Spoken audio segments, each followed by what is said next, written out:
माझ्या शाळेत नाव प्रियांशी चव्हाण नवोदय विद्यालय कन्नड. माझ्या प्रोजेक्टचे नाव ऑटोमॅटिक वॉटर टॅप. तर ऑटोमॅटिक वॉटर टॅप आम्ही याला बनवलेलं आहे कारण की काही दिवसापूर्वी माझा एक मित्र होता ज्याचं नाव राम आहे. तो एक सार्वजनिक ठिकाणी काम करतो. तर एका दिवशी तो पाणपोईवरती पाणी पिण्यासाठी गेला. तेव्हा त्याला दिसले की जे पाणी होती तिचा नळ चालूच होता आणि तिथं त्यामुळे जे पाणी साचलेलं होतं त्याच्यामध्ये खूप मच्छर वगैरे जमलेले होते. त्यामुळं त्याने थोडं कमी पाणी पिले व तो घरी गेला आणि नंतर थोड्या 2-3 दिवसानंतर त्याला पोट दुखणे व डोके दुखणे असे आजार त्याला झाले. तर मग त्याने ते कोण झाले याचा शोध लावला.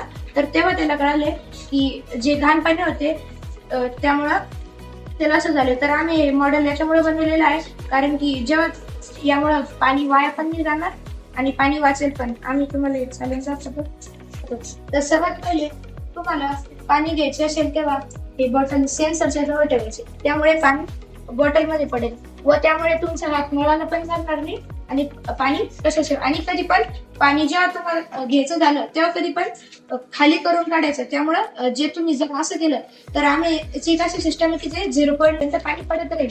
त्यामुळे असं पाणी वाया जाईल. त्यामुळे कधी पण पाणी घेणं झाल्यावरती खाली करून मग पाणी घ्यायचं.